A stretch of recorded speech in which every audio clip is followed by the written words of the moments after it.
Nagsiseries pa rin po tayo ng pag-aaral natin on the gospel. At ngayon, tatanungin naman natin yung question na why is the gospel important to believers? Last week po, tinanong po natin what is the gospel?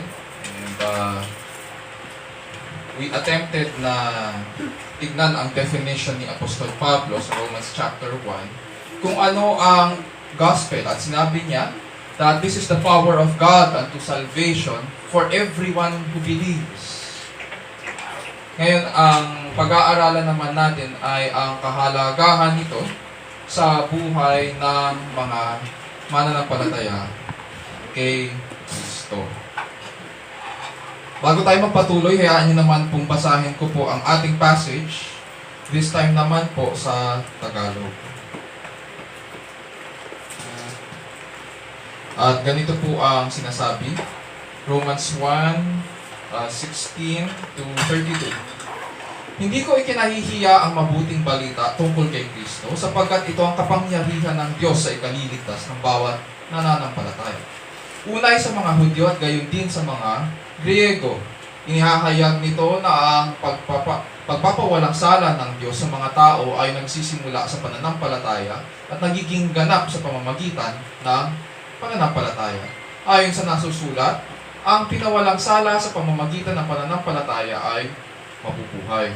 Nahahayag mula sa langit ang puot ng Diyos laban sa lahat ng kalapastanganan at kasamaan ng mga taong sumisiil sa katotohanan sa pamamagitan ng kanilang kasamaan. Ang maaaring malaman tungkol sa Diyos ay maliwanag, yamang inihayag ito sa kanila ng Diyos.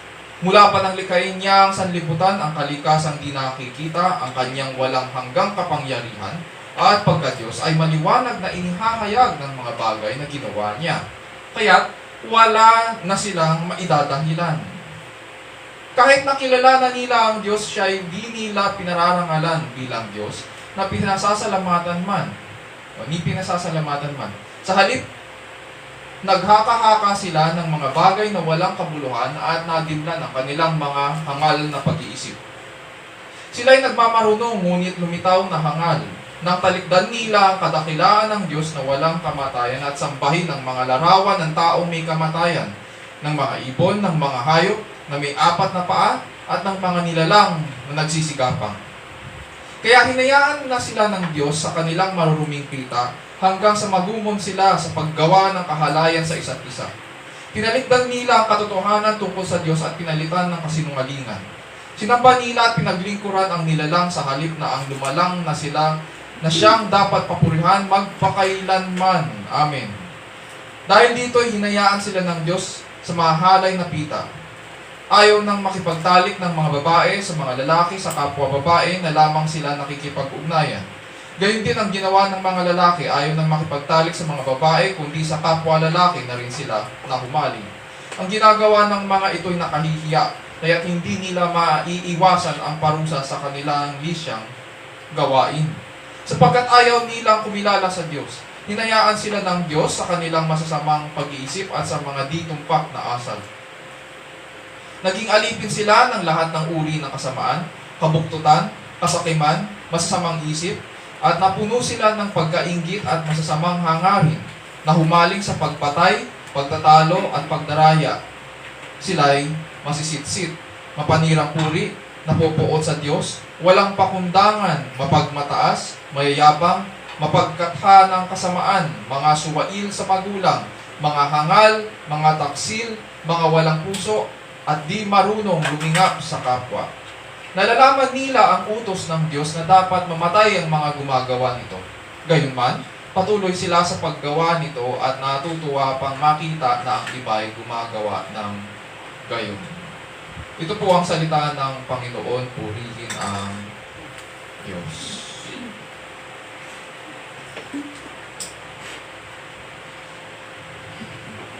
Ang title ng ating pag-aaralan po ngayon ay Why is the Gospel Important to Believers? Para magkaroon po tayo ng appreciation ng kagandahan ng good news or gospel, kailangan po nating pag-aralan din kung ano ang bad news. We cannot understand the good without really understanding the bad. May sinabi po si Tom Hammond sa isang Christian apologist sa kanyang aklat na What Time is Purple? Sabi po niya, if our moral standards come from a creator who is both morally perfect and perfectly just, and if some of our actions are intentionally immoral, our creator not only has the right to cast righteous judgment on our moral shortcomings, he would disqualify himself as being perfectly moral if he didn't. That's right. For God to overlook moral trespass would mean he has a moral flaw, which is something a perfectly moral being can't possess. At the end of the day, walang moral flaw ang Diyos. Oo, nagpapatawad siya. Pero hindi ibig sabihin na pinatawad ka, ibig sabihin, moral flaw yon on his part. And at the same time, hindi na-fulfill ang requirements ng justice on the part of God. God is morally perfect at sa kanyang kabanalan, kailangan pong tugunan ang hiling ng katarungan laban sa ating kasamaan. Sa atin po na may pinagdadaanan at nagugulumihanan sa ating pananampalataya, nawa mabuksan po ang ating isipan na marami sa mga bagay-bagay sa mundo natin ngayon ay bunga ng ating kasalanan. No matter what people say at sinasabing maririnig natin yung paulit-ulit, wala naman na akong sinasaktan, maaaring wala kang sinasaktan. At immediately, sa tingin po natin, wala tayong ginagawa ng masama, wala tayong intention. Pero definitely, our sins have an impact on this world. Ganun pa man, hindi ibig sabihin na pinababayaan tayo ng Diyos sa ating mga kasalanan. Panalangin ko po na matagpuan po natin siya sa kanyang salita at mabigyan po tayo ng pagkakataong tumugon ng maayos sa pagsamba sa harapan ng Diyos habang nabubuhay sa ilalim ng kapangyarihan ng Diyos at para po sa kalwalhatian ng ating dakilang Diyos. So why is the gospel important to believers? This leads us now dito sa ating passage sa Romans chapter 1 verses 16 to 32. Dito sa aklat ng Romans, kasalukuyang nagkakagulo po ang iglesia sa Roma at malamang may nag-report po kay Apostol Pablo. Nag-aaway ang mga Hudyo at Hentil dahil sa isang tanong lang. At ang tanong na yun ay, makakamtan ba ng tao ang katuwiran ng Diyos at kaligtasan sa pamamagitan ng pagtupad ng kautusan? Simple-simple lang.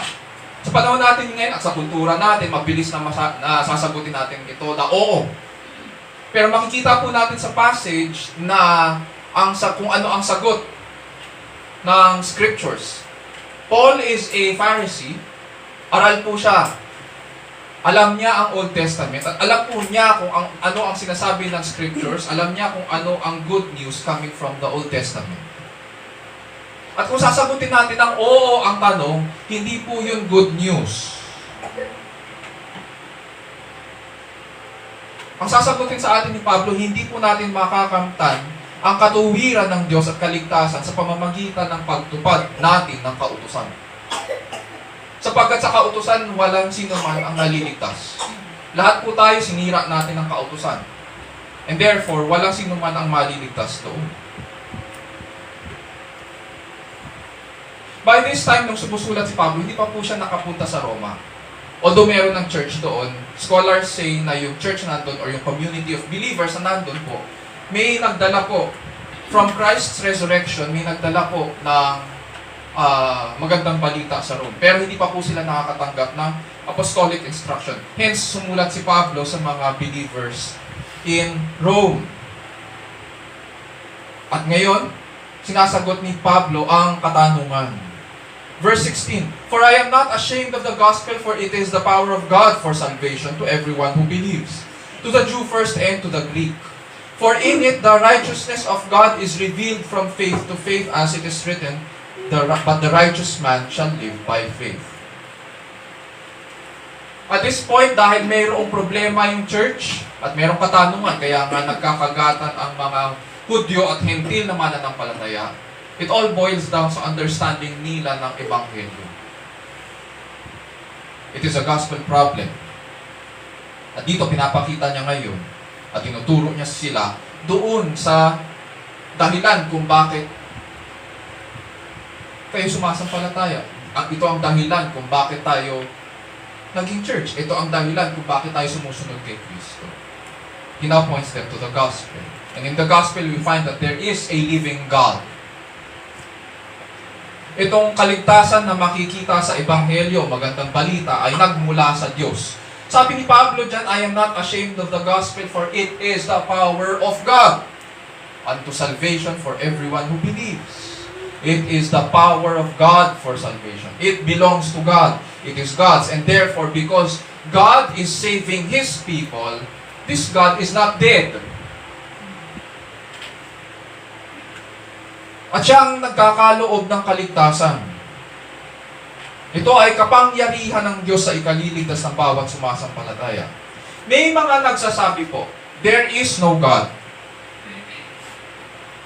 Alam daw nila ang bagay na ito that this is for a fact. Therefore, it's as if pag sinabi nila na alam nila that this is a fact, they are appealing from knowledge. Test natin yung knowledge na yun. Sabi nila na walang Diyos.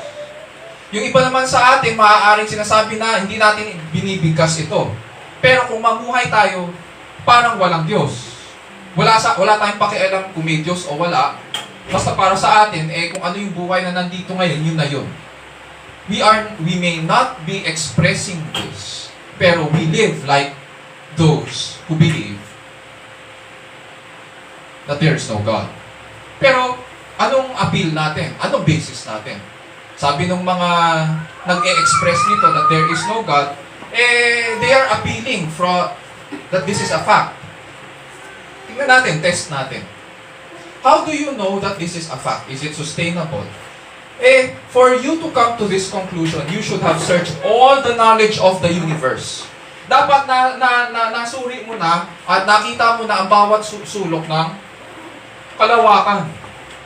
At lahat ng uri ng karunungan ay dapat napag-aralan at natuntunan mo na para masabi mo na walang Diyos. Meron ba taong ganon? Na natutuhan mo ang lahat ng bagay?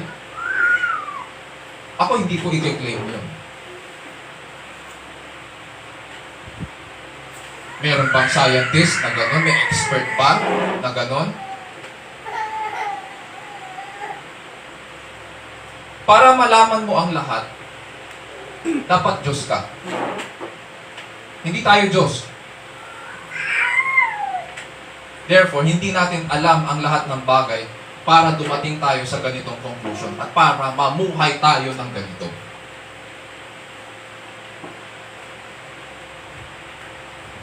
Meron namang iba na nagsasabi na walang lumikha sa tao dahil ang Diyos ay hindi observable sa scientific inquiry or gamit-gamit ang scientific lens. Sabi nila, ganito yung peg nila, we are not created beings, but a part of an evolutionary process. Simula grade school, naririnig ko na yung salitang evolution. Using the laws of scientific observation, nature has a hierarchy. May order daw, may sistema. It is not possible that there is anything higher than nature, therefore there is no God. Ang kaso, mali ang pamamaraan ng mga adherents ng scientism. Did you know that science is not only a method or tool, it is also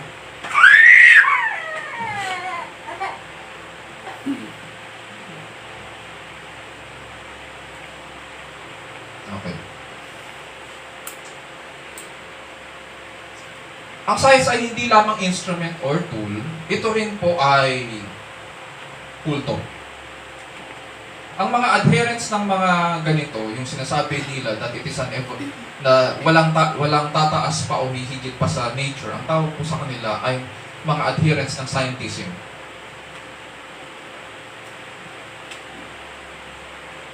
Ang proof dito na mali sila ay ganito. Hindi lahat ng bagay ay kayang i-account ng science. Example na lang. What are the things that science cannot prove or account for? Number one, metaphysical truths. For example, can I prove that there are, through the scientific method, pag sinabing scientific method or empirical inquiry, ang pinag-uusapan dyan ay sight, sound, yung lahat ng ginagamit ng ating mga senses. Can I prove through my senses that there are other minds other than my own? I cannot.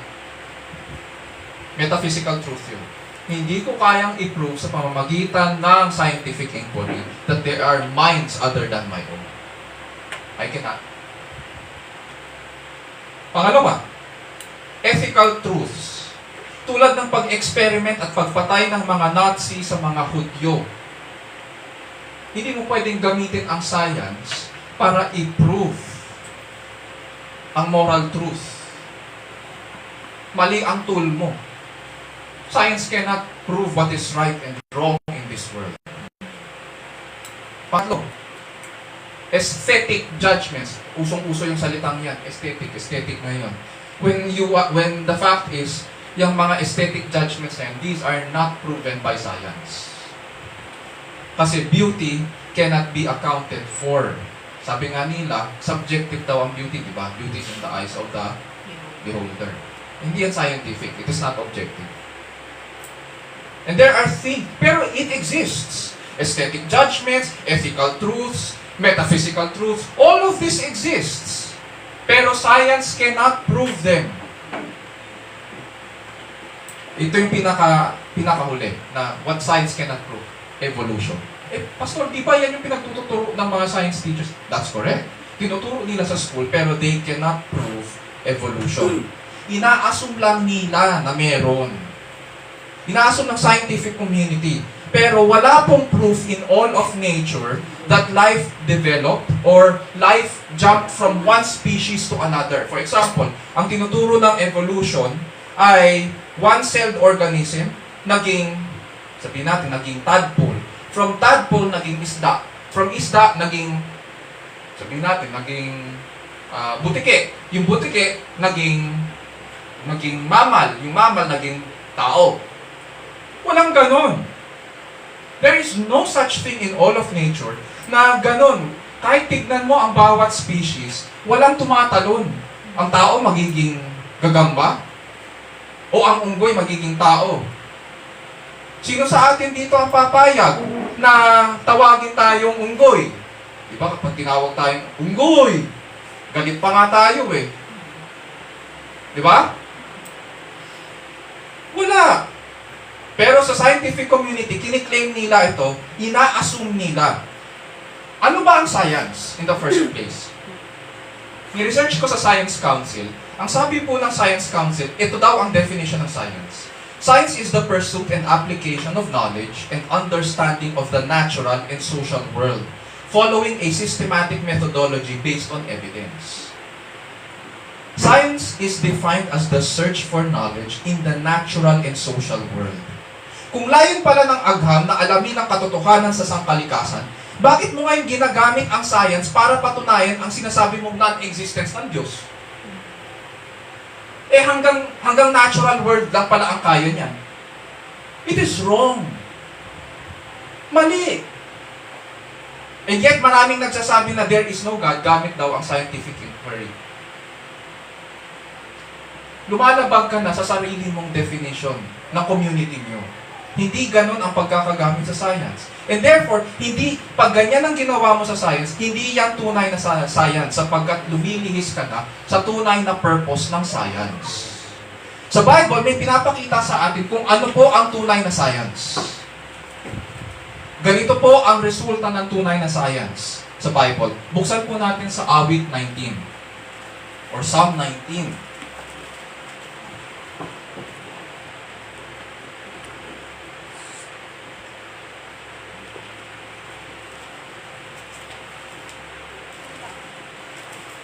Psalm 19, 1-2, ganito po ang sinasabi. The heavens are telling of the glory of God, and their expanse is declaring the work of His hands. Day to day pours forth speech, and night to night reveals knowledge. Ang tunay po na pagsusuri sa katotohanan, sabi nga nila kasi ang science ay search for knowledge in the natural world. Ang totoong pagsusuri sa katotohanan ay dapat na nagdadala sa atin sa tamang pagkilala at pagkamangha sa Diyos. Yun yung tunay na science. Yun yung tunay na search for knowledge. Hindi dapat tayo dinadala sa kamangmangan. It should point us to a right understanding of God. Dahil alam natin na ang sanlikha ay may kaayusan, na tinatawag nating natural law, it requires intelligence para gawin at ayusin ang mga bagay-bagay. Hindi yan random na nangyari lang. Hindi yan nangyari lang tapos pag in-inquire mo, o bakit merong ganyan? Hindi ko alam eh.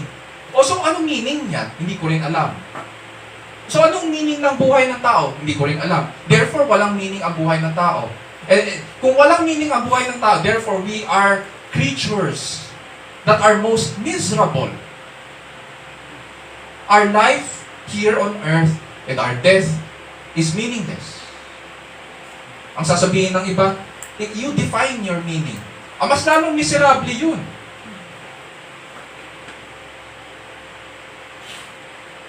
Dahil kanya-kanya tayo. Wala pala. Alam natin na ang sanlikha ay may kaayusan.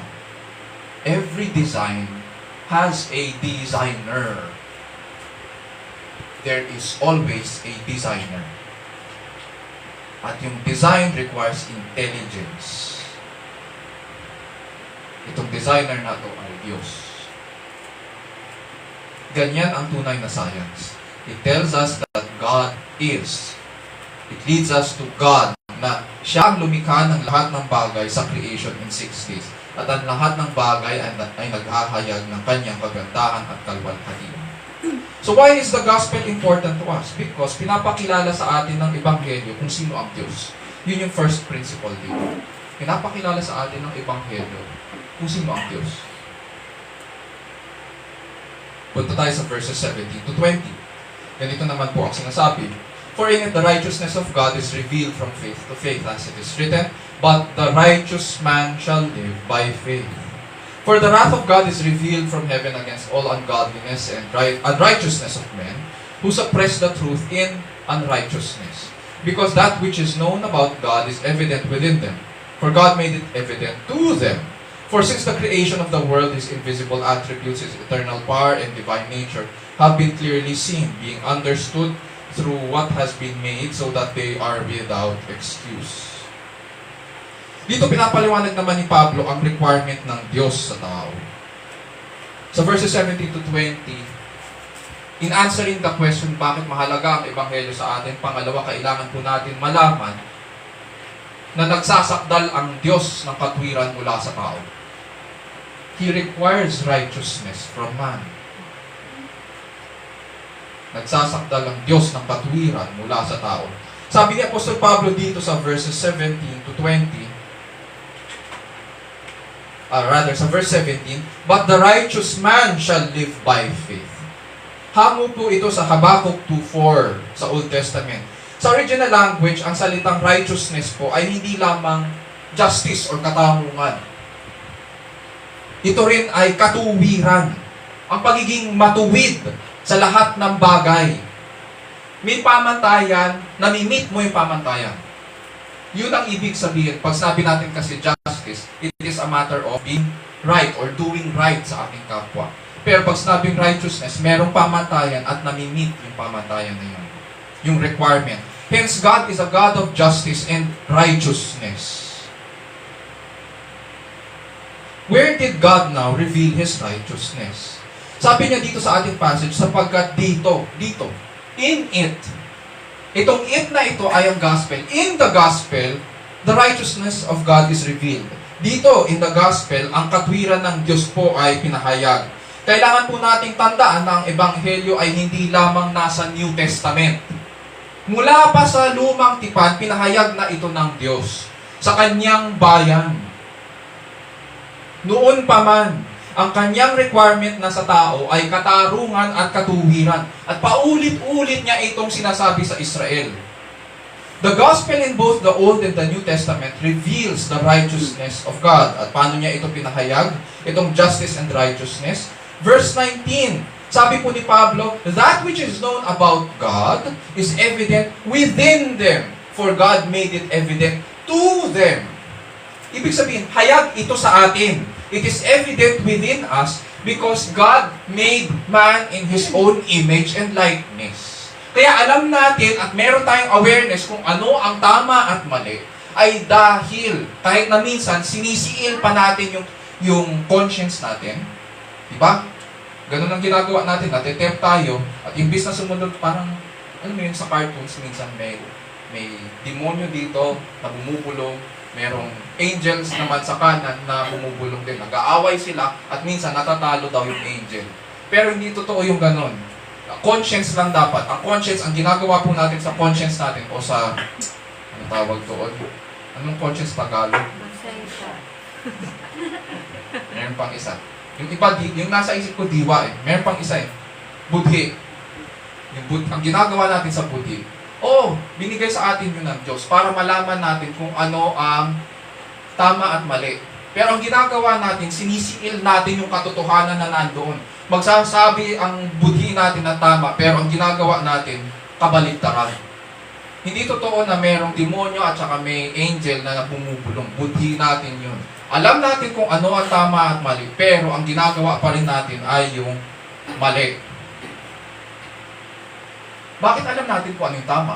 Kung walang Diyos, bakit alam natin kung ano ang tama?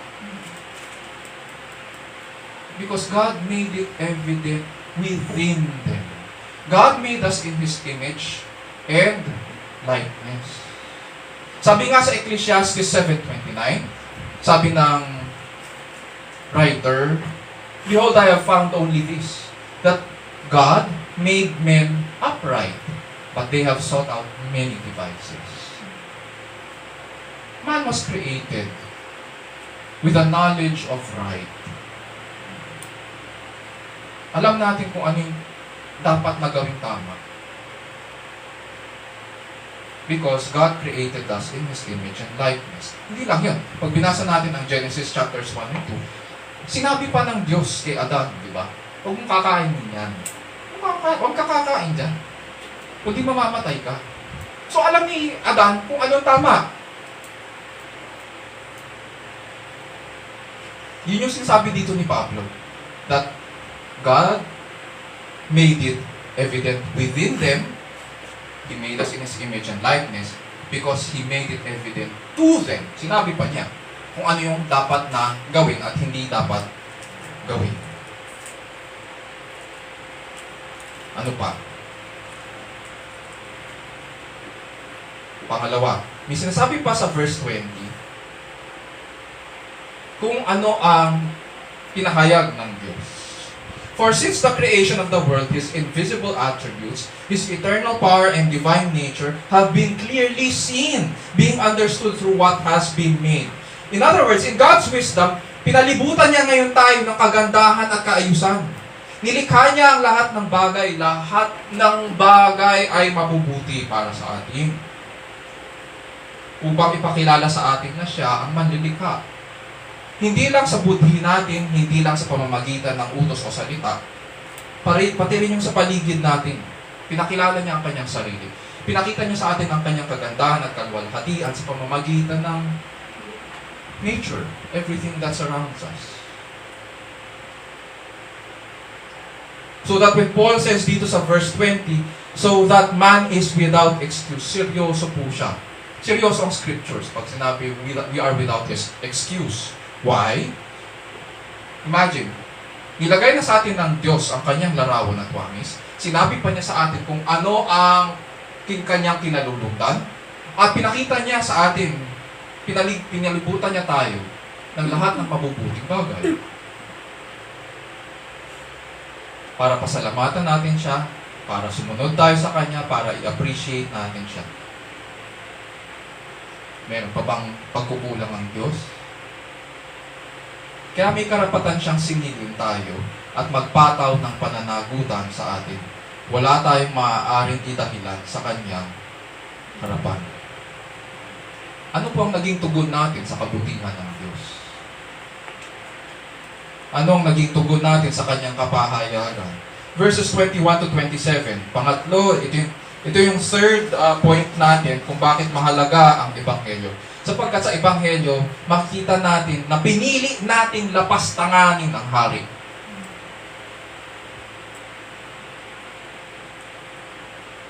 Pinili natin lapastanganin ang hari. Ano raw ang ginawa ng tao sa kapahayagan ng Diyos? Pasado kaya tayo? Good shot kaya tayo kay Lord? Sa lahat ng kanyang kabutihan sa atin at kapahayagan ng kanyang sarili, ganito raw po ang sinuklit natin sa kanya. Verse 18 muna. For the wrath of God is revealed from heaven against all ungodliness. So, opposite ng godliness. So, ang ginawa natin ay laban sa Diyos. Everything laban sa Diyos. Anti-godly tayo. Against all unrighteousness. Sabi natin, ano ang ibig sabihin ng righteousness? Merong standard. So, hindi natin na-meet yung standard. We refused the standard. We rejected God's standards. And unrighteousness of men who suppress the truth in unrighteousness. Dito sa verses 18 pababa, papunta sa verse 32, hindi po ito kwento ng mga masasamang tao sa mundong ito. Kwento po ito ng buong sangkatauhan. Kwento natin ito. From God's perspective, this is our story. Our history as sinful, disobedient men and women. Na bagamat alam natin ang katotohanan, sinasawata natin ito gamit ang ating mga kalikuan. Paano natin ito sinawata? Verse 21, for even though they knew God, they knew God. Why? Because God put it in them, He showed it to them, and He also gave us all good things. We know God. He showed us His righteousness in everything around us and within us. Even though they knew God, they did not honor Him as God or give thanks. But they became futile in their speculations and their foolish heart was darkened. Dahil nagpakilala ang Diyos at hayag sa atin ang Kanyang katuwiran, ang testimony ng Scriptures ay kilala po natin ang Diyos. Hindi totoo ang pinagsasasabi ng ilan na wala raw Diyos o hindi nila kilala ang Diyos. Alam natin.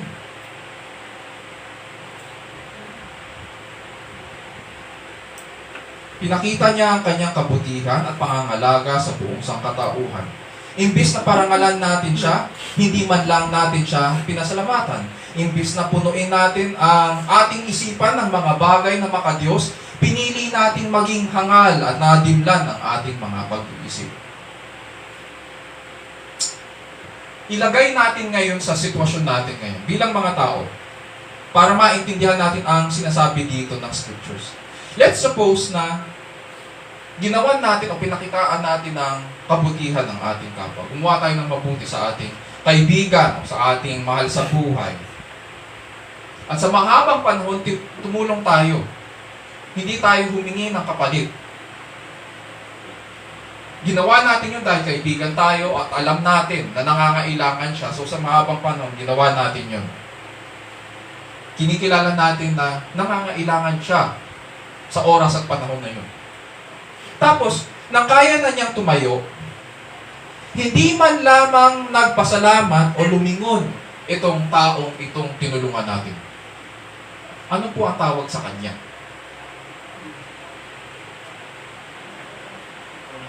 Pakilakasan po? Walang utang na loob. Mga ingrato. Ganyan po ang tingin ng Diyos sa tao. Bagamat ang Diyos hindi niya kailangan ng pasasalamat natin. Pero dahil tayo po ang nangangailangan, tayo po ang may kailangan sa Kanya, dapat lang na magpasalamat tayo. Dapat lang nalingunin natin ang kabutihan niya sa atin. Pero hindi daw. Hindi daw ganun ang ginawa ng tao. They knew God, they did not honor Him as God or give thanks, but they became futile in their speculations and their foolish heart was darkened. Tayo pag ginagamit natin yung walang utang na loob, nasasaktan tayo. No? Hindi ko alam kung ano ba, giver ba tayo ba yung giver o tayo yung receiver.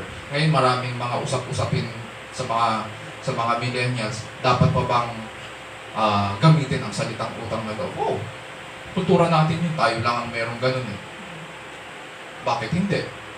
Oo, kinikilala natin na may negative at positive qualities ang utang na loob. Pero magandang ano yun, magandang asal ang utang na loob. Pagtanaw, ang utang na loob ay, mga kabataan, ang utang na loob ay tinatanaw. Hindi kahit kailan mababayaran yan.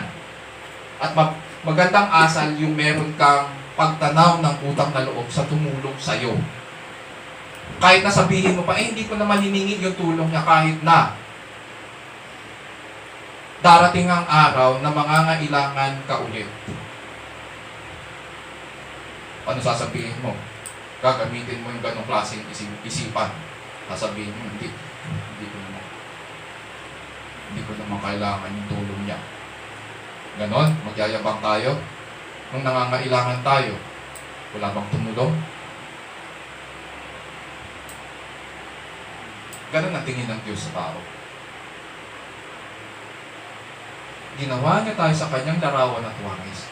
Dapat lang na lingunin natin ang kanyang kalwalhatian sa kanya. Yung liwanag na binigay niya, hindi ba dapat na binabalik yun sa kanya? Pero hindi natin ginawa yun. Which leads us to verses 22 to 25. Professing to be wise, nagyayabang pa.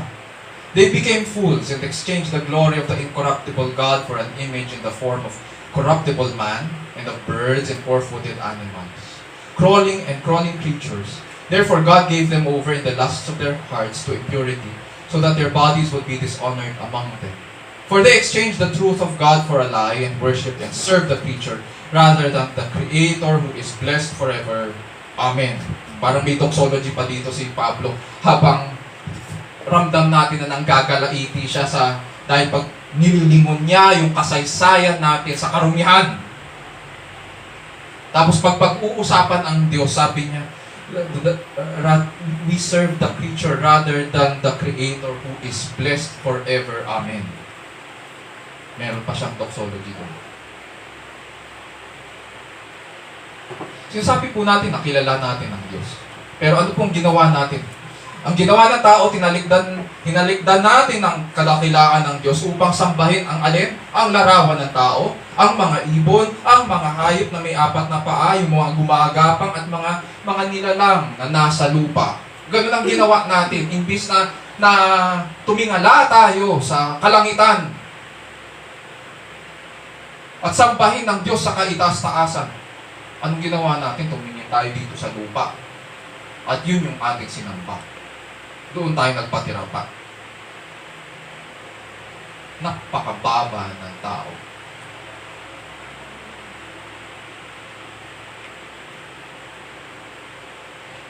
Yun yung ano dito, yun yung irony dito. Siya yung pinakamataas sa nilalang ng Diyos. Pero, baba-baba ng tingin niya sa kanyang sarili dahil sa kanyang kasalanan. Ang ginagawa, ang sinasamba, yung nilikha. Mga nilikha ang sinasamba. So, ano nangyari? Anong nangyari? Verse 24. Hinayaan ng Diyos ang tao sa kanilang maruruming pita hanggang sa magumon sila sa paggawa ng kahalayan sa isa't isa. Pinagpalit natin ang katotohanan tungkol sa Diyos at pinalitan ng kasinungalingan. Sinamba natin at pinaglingkuran ng mga nilalang, ang mga nilalang na nilikha sa halip na ang lumalang sa atin sa kanyang larawan at wangis, na siyang dapat papurihan magpakailanman. Yan po ang naging resulta ng kadiliman sa isip ng tao. Kaya sa harapan ng Diyos ang kabuluhan, ang ating kabuktutan.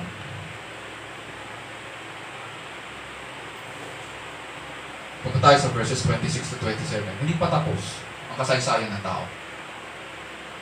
Kung sa tingin po natin parang nakikringe na tayo dito sa ating pinag-aaralan, hindi pa po tapos. Hindi pa tapos ang evaluation ng Diyos sa tao. Hindi pa tapos ang ating kasaysayan. Verses 26 to 27. For this reason, God gave them over to degrading passions. For their women exchanged the natural function for that which is unnatural. And in the same way also the men abandoned the natural function of the woman and burned in their desire toward one another. Men with men, committing indecent acts and receiving in their own persons the due penalty of their error. Dahil pinagpalit natin ang katotohanan sa kasinungalingan, hinayaan ng Diyos ngayon ang tao sa mga halay na pita. Pag sinabing hinayaan, parang ganito po yun. Alam ng Diyos na nagkasala ang tao. At sa kanyang biyaya, pwede niyang ibuhos ang kanyang biyaya para pigilin ang tao na magpatuloy sa ganitong klaseng pamumuhay. Pero ang sinasabi dito ni Apostol Pablo, dahil sa ginawa natin, ang ginawa ng Diyos, parang nilaktawan tayo. Hindi niya binuhos ang kanyang biyaya. He gave us over. Binigay niya tayo, hinayaan niya tayo sa ating mga pita.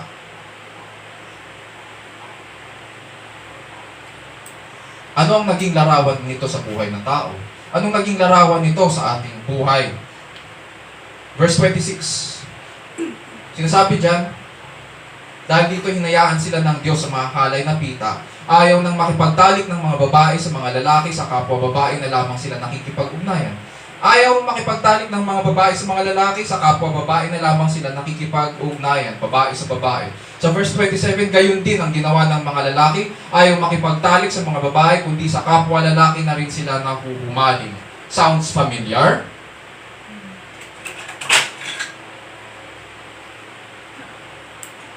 Ka naman apektado niyan.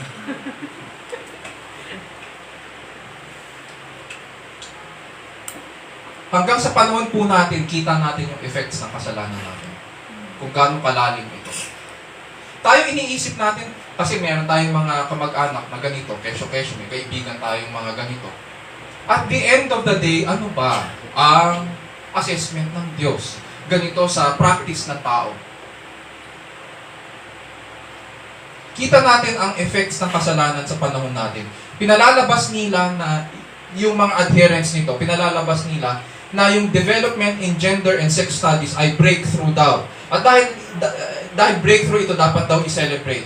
Dahil dapat daw natin unawain sila. I agree, dapat unawain, pero hindi lahat ng bagay ay dapat na tinotolerate. Uunawain, yes. Respetuhin, yes. Pero hindi dapat tinotolerate. Ang sinful behavior.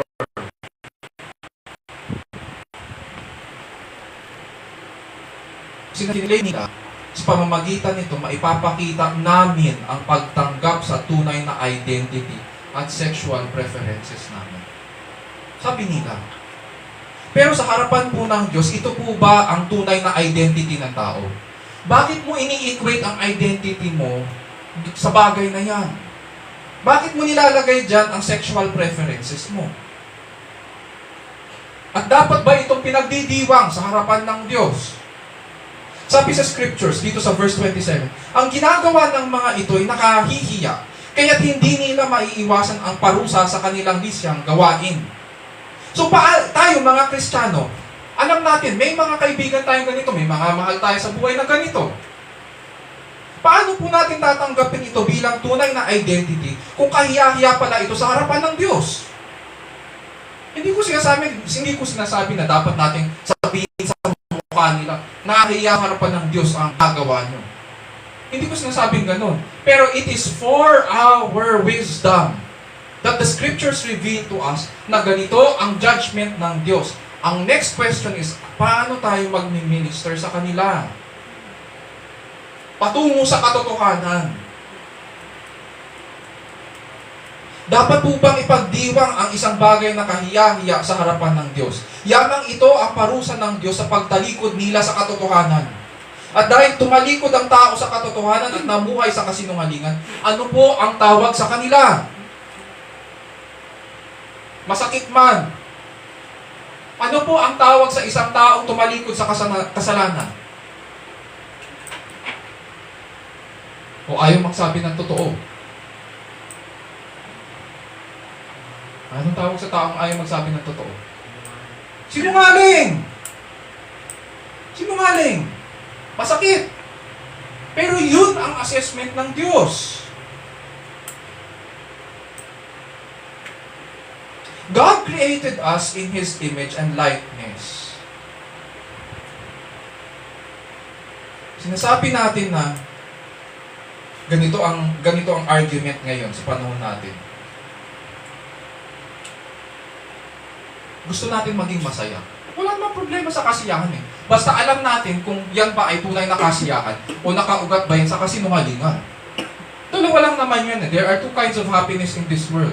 Merong God-glorifying happiness na nakaangkla sa katotohanan, and there is another kind of happiness na akala natin, I'm blessed, blessed ako, blessed ganyan. Pero ang tanong, nakaangkla ba yan sa katotohanan o sa kasinungalingan? There is a bad kind of happiness in this world. At pinalalabas ng marami na blessing yun. Lagi kong sasabihin, hindi porket masaya ka ay blessed ka.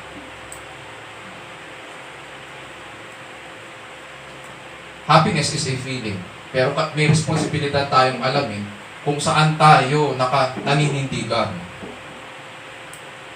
Ngayon, may mga nagsasabi po na sa kanilang pag-transition o sa kanilang mga pakiramdam, gusto daw, kaya nila ginagawa ang mga bagay nito ay dahil nais nilang maging masaya.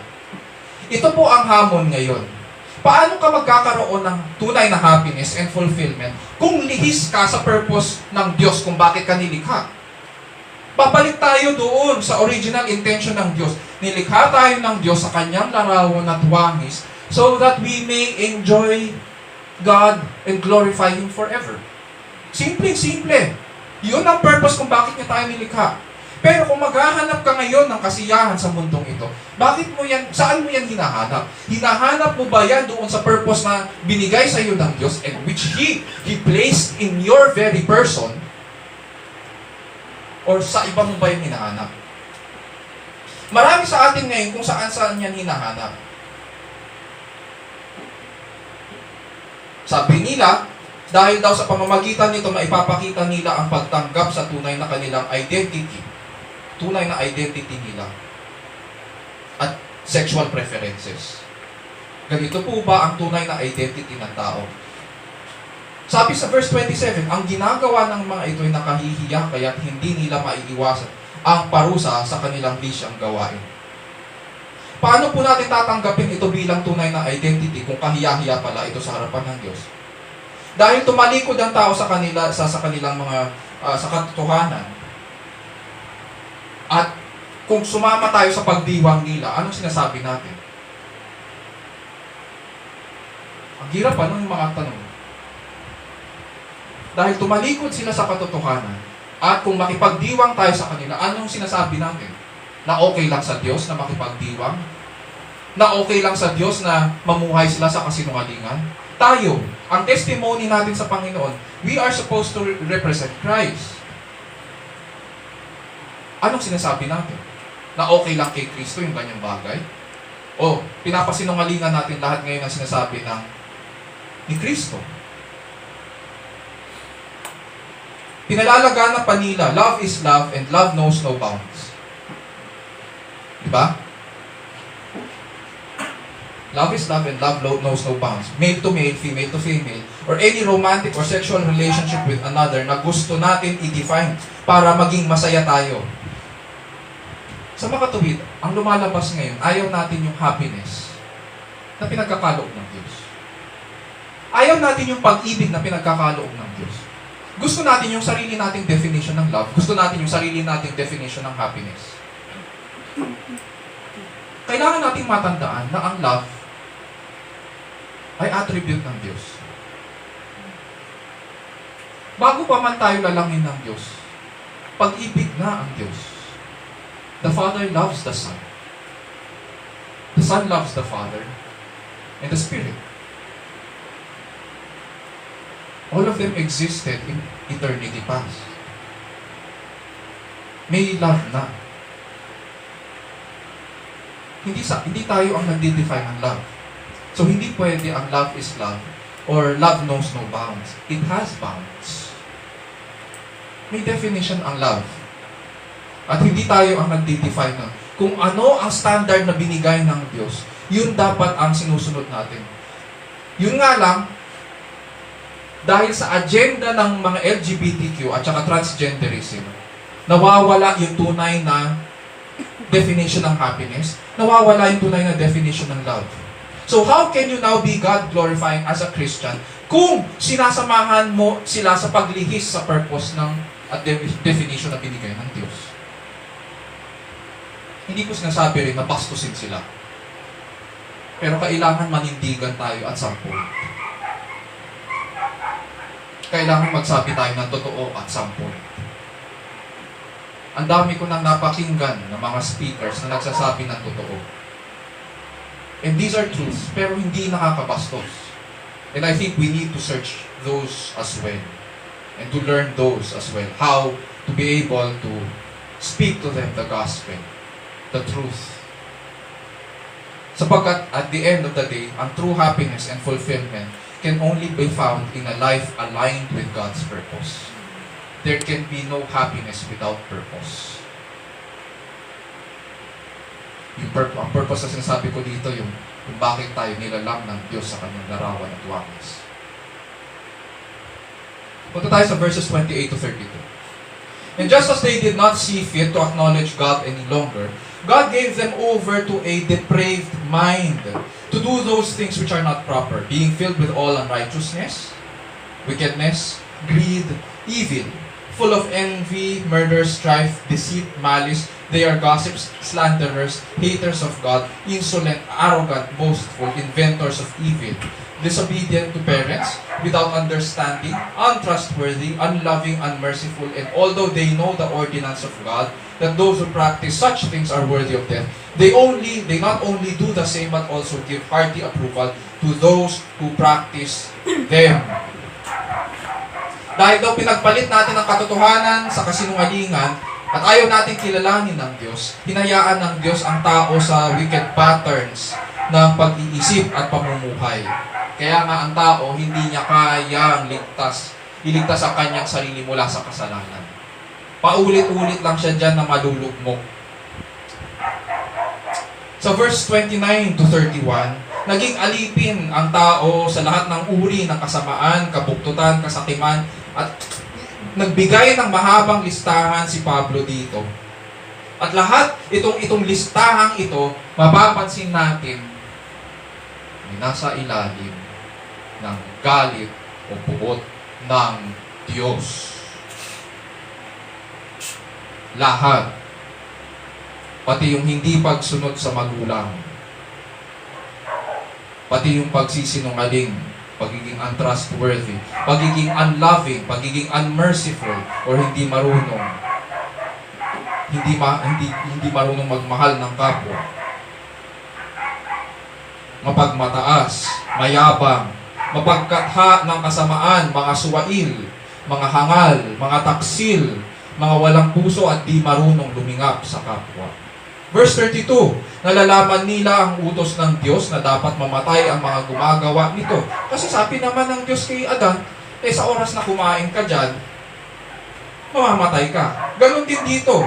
Ito yung case na yun same case.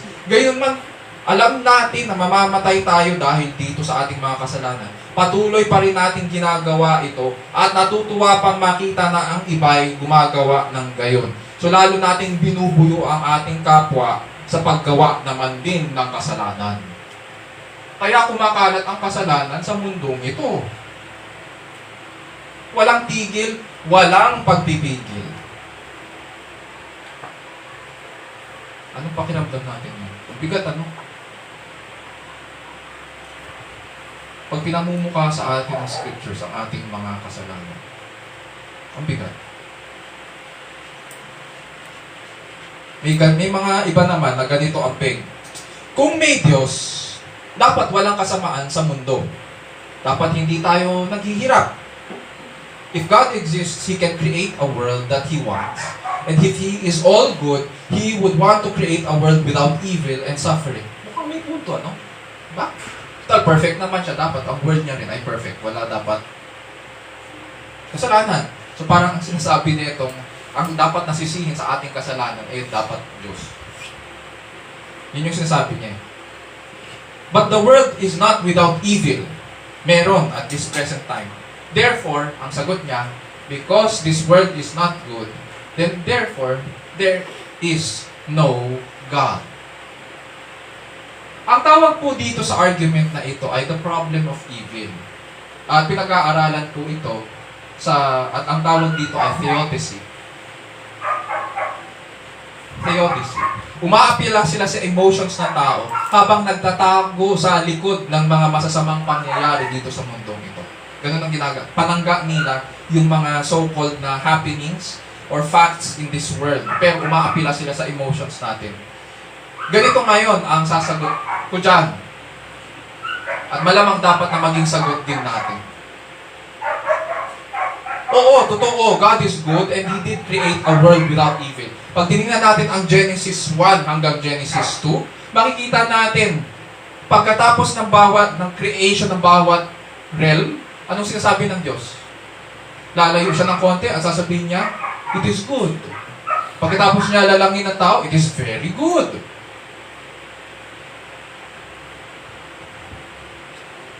So He did create a world that is good. Ang nangyari, pumasok ang kasalanan. Dapat bang sisihin ng Diyos? Sino ba ang nagdesisyon nun? Ang tao. Kaya kumalat ang kasalanan at kamatayan sa mundo dahil tayo ang gumawa nun. Sa pamamagitan ng ating mga unang magulang, sila po. Kung meron dapat nasisihin, sila yun. Kung meron tayong dapat nasisihin, ang dapat nasisihin natin ay ang ating unang magulang. Marami ngayon sa problema natin sa lupa ay dahil sa ating mga kasalanan. At hindi natin dapat na ini-implicate ang Diyos sa mga evil decisions natin. Hindi po tayo ang nasa trial stand. Hindi po Diyos ang nasa trial stand. Tayo po ang nasa trial stand. Tayo po ang nililitis.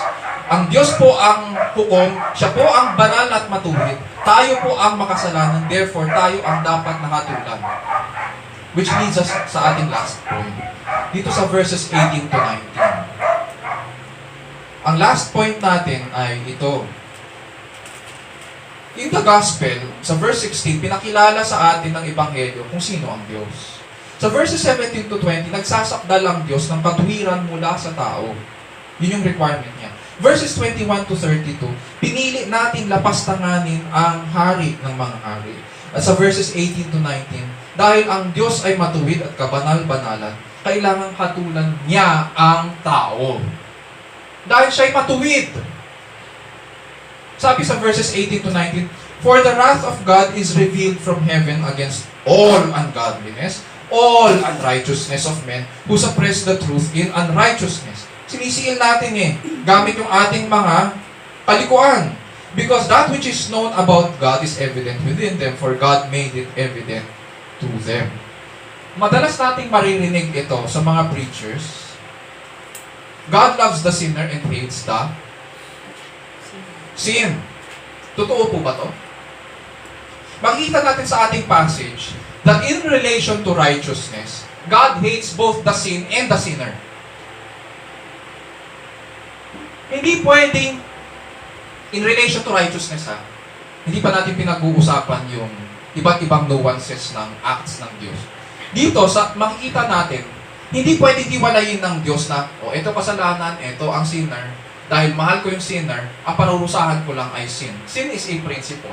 It is a nature in us. Paano mong paparusahan yan? Nang hindi pinaparusahan. Yung tao mismo na gumawa ng kasalanan. Yung tao mismo na pinagmumulan ng kasalanan. Yung tao mismo na likas na makasalanan. Hindi mo pwede parusahan yun, hiwalayin yun, tapos parurusahan mo yung isa, tapos hindi tama yung isa. God hates both the sin and the sinner. We are the source of sin. Tayo po ang pinagmumulan ng kasamaan sa mundo. Kaya nga, sabi dyan, ang puot ng Diyos ay nahahayag laban sa lahat ng kasamaan at kalikuan ng tao. Mga kapatid at kaibigan, Sa Ebanghelyo, pinahayag ng Diyos ang kanyang katarungan at katuwiran. Parang sinabi mo sa hukom natin na, Judge, pakihatulan na lang siya yung ginawa niya, pero wag mong hahatulan siya. Man yun. Yung gawa na lang niya, pero wag mong hatulan yung tao.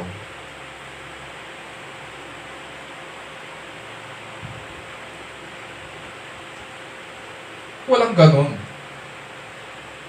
Pinahayag po ng Diyos ang kanyang katarungan at katuwiran. On the cross, nakita po natin, inako ni Kristo ang parusa na dapat para sa atin. Wala siyang kasalanan. Bumaba siya, naging tao, namuhay ng matuwid.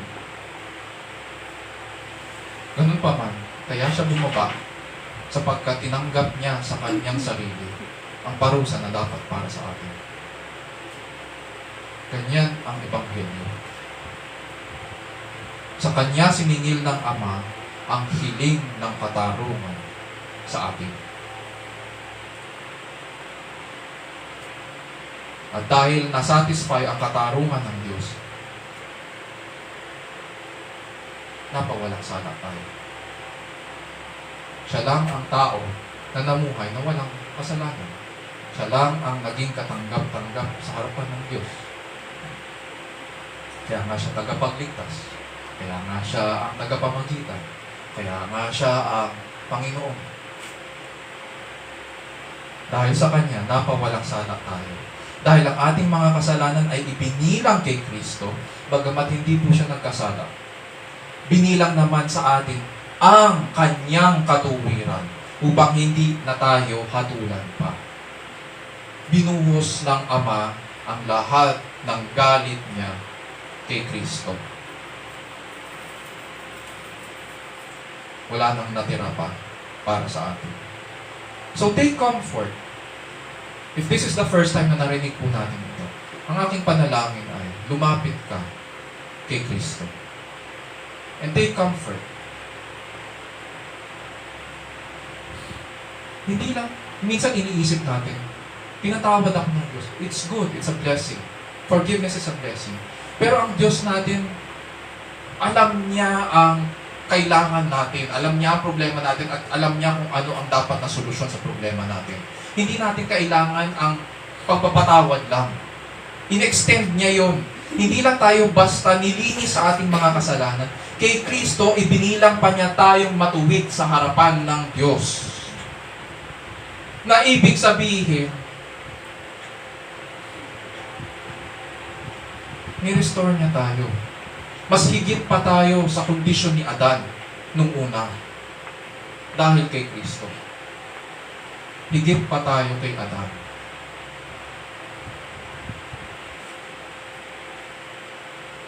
Hindi ka lang basta pinatawad. Hindi ka lang basta nilinis sa iyong mga kasalanan. Ibinilang ka pa matuwid sa harapan ng Diyos. There is hope because the remedy for man's unrighteousness or injustice is not love. Kadalasan iniisip natin God is love and therefore, dahil sa kanyang pag-ibig, ako ay ligtas. Hindi naman yun ang solusyon ng Diyos para sa kabuktutan natin. Ang solusyon ng Diyos para sa ating kasamaan at mga kabuktutan ay ang kanyang katuwiran. If God is to uphold His glory and save us, then God must exhibit righteousness or justice, because in the gospel, the righteousness of God is revealed. Isa puso po natin ang mga bagay na ito at iukod po natin ang ating sarili sa matuwid at dakilang Panginoon. Kaya manalangin.